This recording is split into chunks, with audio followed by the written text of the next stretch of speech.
Good morning and welcome back to the class of compulsory English. I am your teacher Rajiv Taide, and in the last lecture we have seen Right to Information Act 2005. It is a chapter prescribed in your syllabus, and we have seen national history and international history. Now we will move towards what is Right to Information Act is actually about. We will see the information regarding it now. RTI Act was enacted on 15th June 2005 to provide for setting out the practical regime of right to information for citizens to secure access to information under the control of public authorities in order to promote transparency and accountability in the working of every public authority. The Constitution of Central Information Commission and State Information Commission, and for matters connected between therewith or incidental thereto. The preamble to Act declares the object sought to be achieved by RTI Act, which came into force on 12th October 2005. बघा, या ठिकाणी जो RTIचा आहे, right to information act 2005, हा 15 जून 2005 साली काय झाला, enact झाला, लागू करण्यात आला. आणि त्याचं वास्तविकता म्हणजे सत्यात त्याचं रूपांतर होण्याकरिता नागरिकांना आणि त्या पब्लिक ऑथॉरिटीवर कंट्रोल करणाऱ्या लोकांना,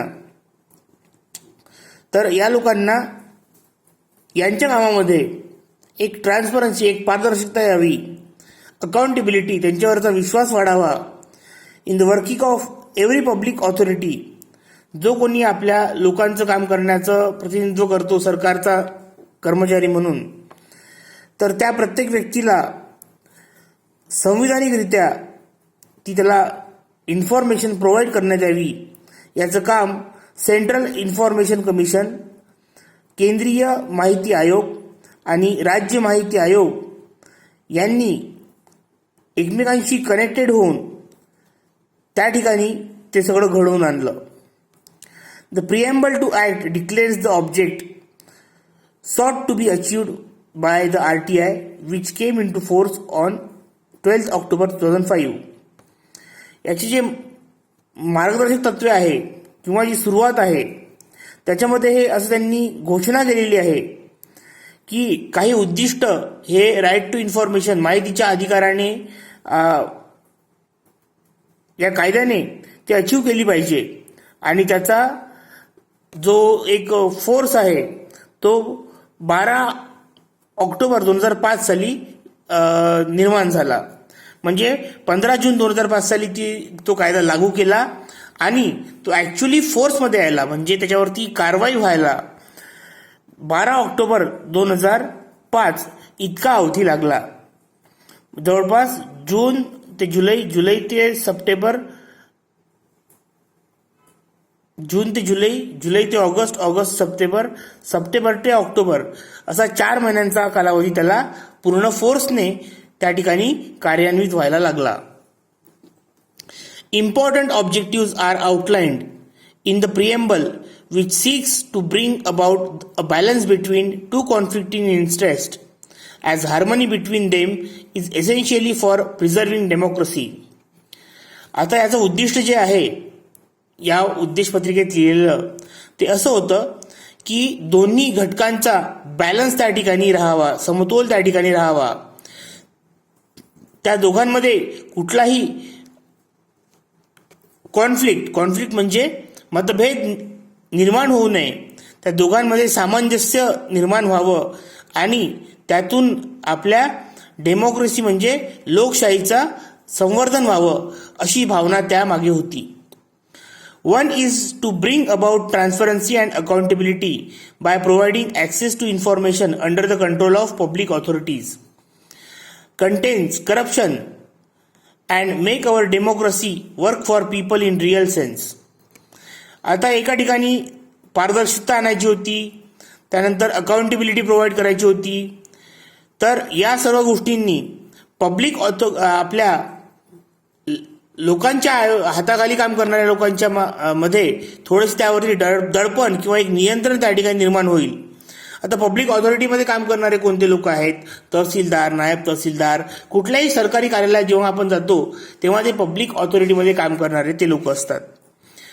त्यांवरती एक नियंत्रण राहावं या उद्दिष्टाने तो आपला RTI लागू करण्यात आला. आणि त्यामुळे एक खरा चेतना त्या संविधानाची त्या ठिकाणी जागृत झाली आणि करप्शन सारख्या विषयाला त्या ठिकाणी काही प्रमाणात का होईना आळा बसला.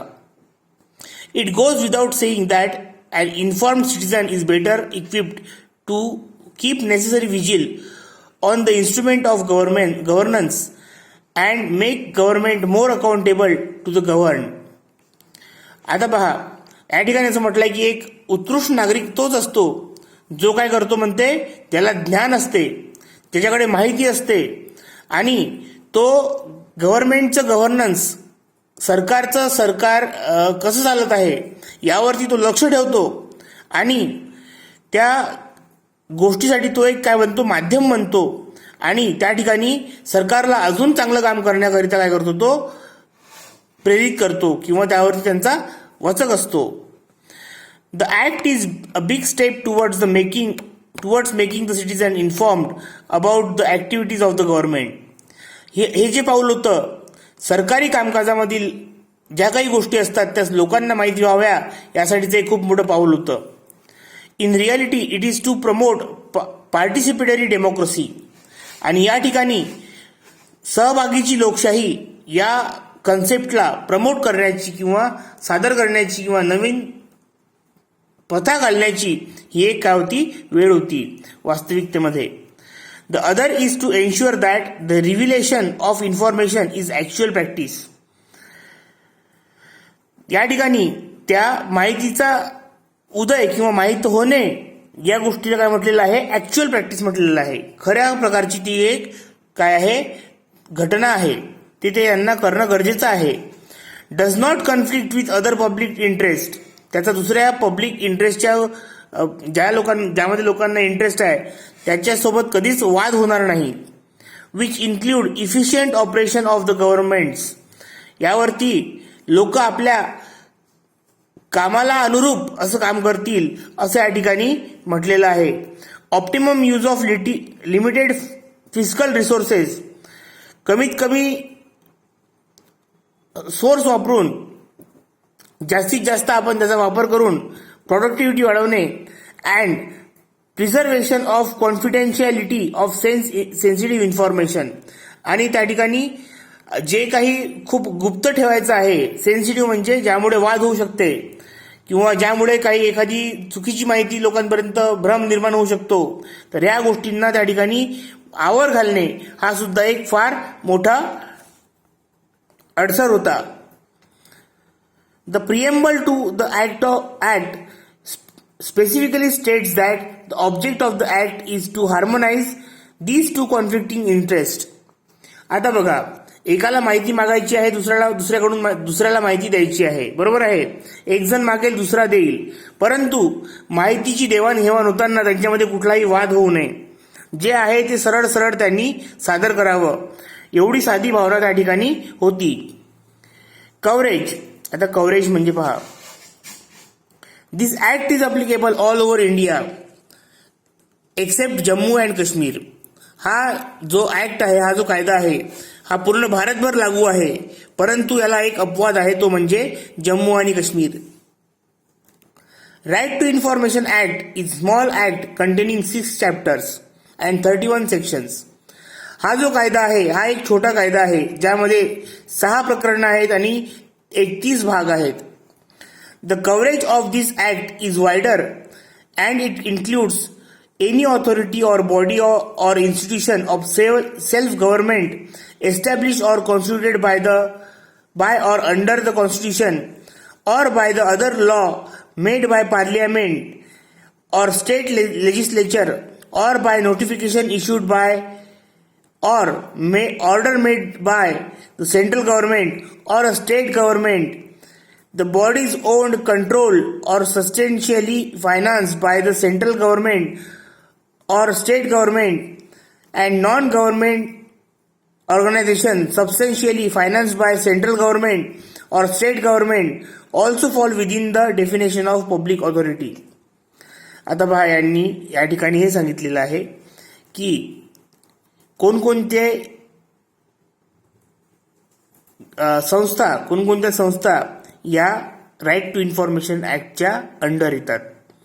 तर त्यामध्ये त्यांनी सांगितलेलं आहे wider authority body of self government established or constituted by, अशी हे एखादी संस्था जी स्वतः गव्हर्नमेंटने स्थापन केलेली आहे किंवा त्याची रचना केलेली आहे किंवा कॉन्स्टिट्यूशनला लक्षात घेऊन त्याला बनवलेलं आहे किंवा एखादा नियम घालून किंवा पार्लियामेंटच्या सजेशननी किंवा स्टेट लेजिस्लेचरच्या सजेशननी किंवा एखादं नोटिफिकेशन काढून किंवा एखादी ऑर्डर देऊन सेंट्रल गव्हर्नमेंटला किंवा स्टेट गव्हर्नमेंटला, तर द बॉडीज ओन कंट्रोल, या ठिकाणी त्या बॉडीजला कंट्रोल केले जाते. ओन कंट्रोल और सबस्टॅन्शियली फायनान्स्ड, अशा बॉडीज ज्या आहेत ज्या स्वतःवरती नियंत्रण ठेवतात आणि त्यांना जे फायनान्शियल सपोर्ट आहे तो सेंट्रल गव्हर्नमेंट किंवा स्टेट गव्हर्नमेंटकडून मिळतो,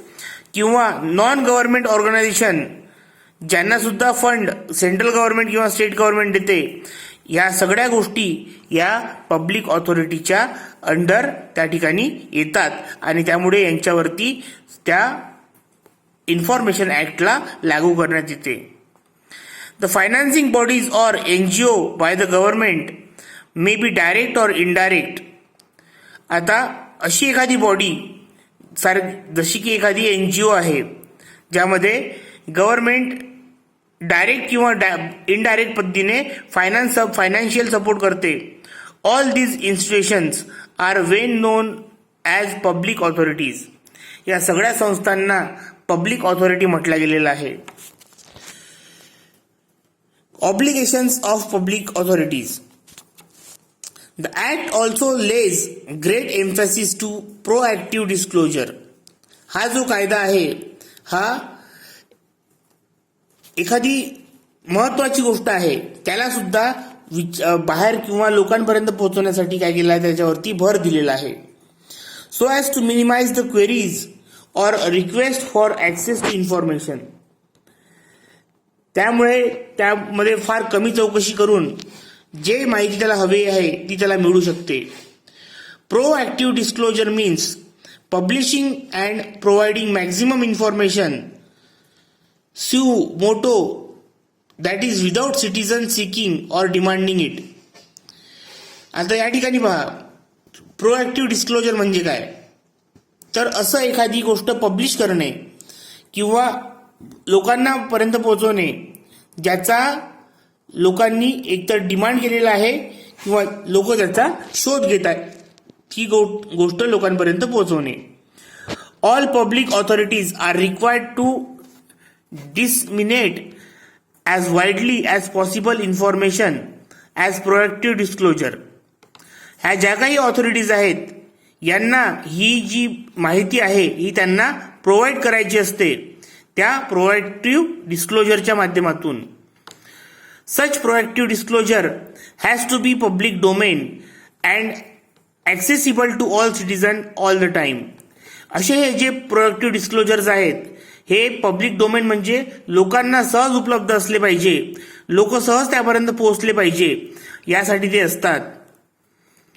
दिस provision of proactive disclosure seek डेमोक्रॅटायझेशन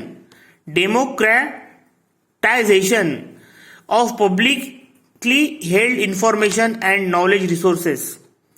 आता हे जे आहे हे यामुळे संविधानिक एक तथ्य या ठिकाणी लागू होतं आणि पब्लिकली सार्वजनिकरित्या त्या ठिकाणी इन्फॉर्मेशन आणि ज्ञान हे प्रोव्हाइड केलं जातं, which is critical for people's empowerment, especially to realise entitlements as well as to arguments opportunities for enhancing the option for improving the quality of life. आणि यामुळे जीवनाचं जे एक स्थान आहे किंवा जीवनाची एक क्वालिटी आहे, जीवनामध्ये जीवनमानामध्ये सुधार व्हावा, लोकांपर्यंत सगळं ज्ञान पोहोचावं, माहिती पोहोचावी, यासाठीचा हा एक केलेला काय आहे, अट्टाहास आहे. Public authorities are also required to designate as many as required public information officers in all their offices and administrative units to receive and deal with requests for obtaining information. Public authorities त्या नागरिकांवरशी related जे authorities आहेत, authorities म्हणजे ज्यांना अधिकार आहे काहीतरी, यांना सुद्धा डेसिग्नेट करण्याची, ॲज मेनी ॲज रिक्वायर्ड, जेवढे पाहिजे तेवढे त्या ठिकाणी अपॉइंट करण्याची, public information officer in their office and administrative units to receive and deal with request of obtaining information. जास्तीत जास्त माहिती अधिकारी त्या ठिकाणी निर्माण व्हावेत आणि जास्तीत जास्त प्रमाणात त्या गोष्टीचा वापर व्हावा, यासाठी सरकारने चांगले पावलं उचललेली आहेत. To facilitate delivery of information on request, all public authorities are required and maintain update and computerised in their records. आता जेवढे काही हे ऑफिसेस आहेत, माहिती अधिकाराचे ऑफिस, तर हे या लोकांना पब्लिक ऑथॉरिटीजमध्ये स्वतःला मेंटेन करायचं आहे, अपडेट करायचं आहे. अपडेट म्हणजे नव्याने तयार करायचं आहे. कम्प्युटराइज्ड आणि त्यांची जी इन्फॉर्मेशन आहे त्यांना कम्प्युटराइज्ड पद्धतीने त्या ठिकाणी त्यांचे रेकॉर्ड मेंटेन करायचे आहेत. Process and procedure. Information means any material in any form. माहिती म्हणजे कुठलंही एखादं साधन कुठल्याही फॉर्ममध्ये, कुठल्याही आकारामध्ये. It includes records, documents, memos, emails, opinions, advices, press releases, circulars, orders, log books, contracts, reports, papers, samples, models, data material held in any electronic form. आता ही माहिती म्हणजे काय काय आहे, तर ते हे वरचे सगळ्या गोष्टी आहेत.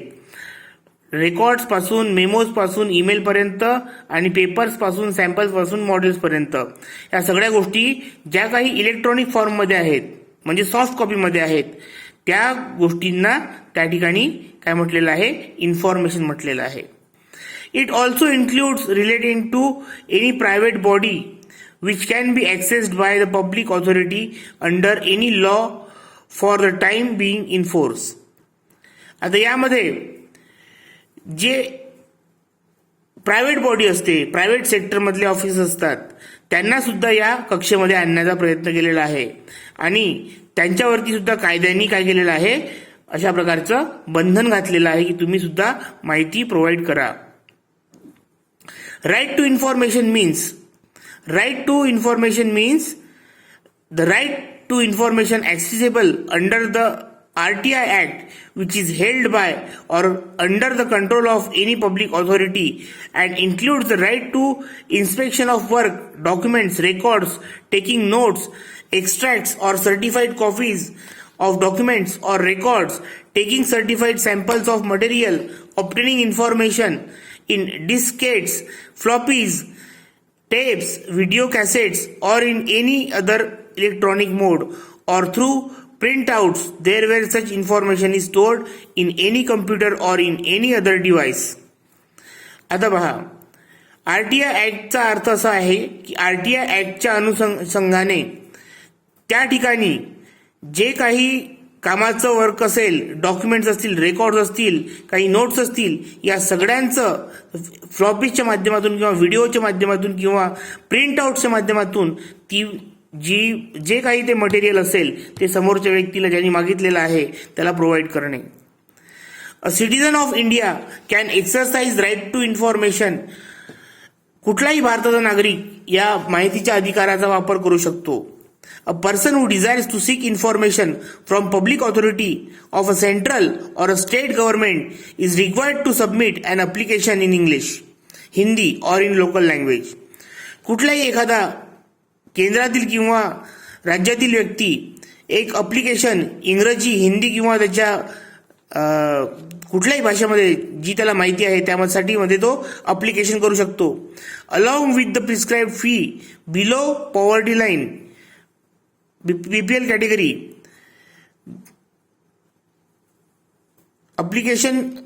Prescribe fee the concern public information officer, आणि त्याची एक नाममात्र एक काहीतरी फी ठेवलेली आहे जी त्याला पब्लिक इन्फॉर्मेशन ऑफिसर, पब्लिक माहिती अधिकारी त्याला सांगेल ती त्याला भरायची आहे. If the applicant belongs to below poverty line category he is not required to pay any fee or cost of information.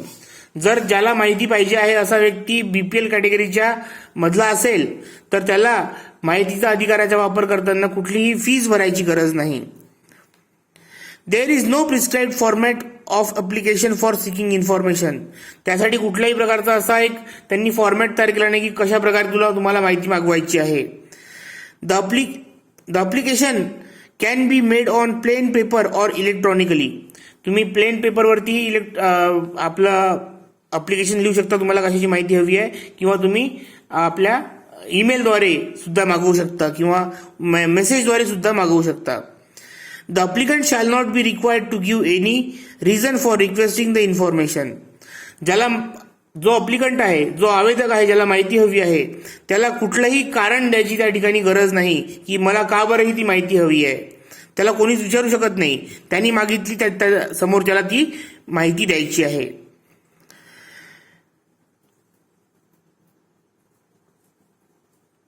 Requesting the information or any personal details except those that they may be necessary for contacting him. त्या ठिकाणी त्याची सुद्धा माहिती त्याला विचारायची काही त्या ठिकाणी परमिशन नाही आहे. फक्त त्याला जर कॉन्टॅक्ट करायचा असेल तर ते त्याला कॉन्टॅक्ट नंबर मागू शकतात. It is the duty of public information officer to provide the required information which is available. ही त्या माहिती अधिकाऱ्याची एक जबाबदारी आहे की त्या ठिकाणी जी पाहिजे ती माहिती त्याला अवेलेबल करून देणे. Existing and under his control to the citizen within the prescribed period of 30 days for the normal information and within 48 hours in case of information being related to life and liberty after getting necessary prescribed cost of information. पहा, जर माहिती हवी आहे तर माहिती अधिकाऱ्याला 30 दिवसांच्या आत ती माहिती आवेदकाला द्यायची आहे. आणि जर जीवनाचा किंवा स्वातंत्र्याचा जर काहीतरी एखादा रिझन असेल, जीवन मरणाचा प्रश्न आहे किंवा एखाद्याच्या स्वातंत्र्यावरती गदा येतंय, तर त्या ठिकाणी 48 तासाच्या आतच त्या माहिती अधिकाऱ्याला ती इन्फॉर्मेशन आवेदकापर्यंत पोहोचवायची आहे. Mode of payment of application fee or cost of information prescribed by appropriate government and competent authorities by rules made by them. आता जी फीज आहे ती फीज आणि त्या कुठल्या पद्धतीने त्याला पे करायची आहे ही त्या ठिकाणी असलेली गव्हर्नमेंट, शासन, आणि त्या ठिकाणी असलेल्या ऑथॉरिटीज ज्यांना ते त्या ठिकाणी अधिकार आहेत ते नियमानुसार ते त्या हिशोबाने ते त्या आवेदकाकडून घेतील. Information of the third party held by public authority also can be accessed by following the procedure laid down in this act.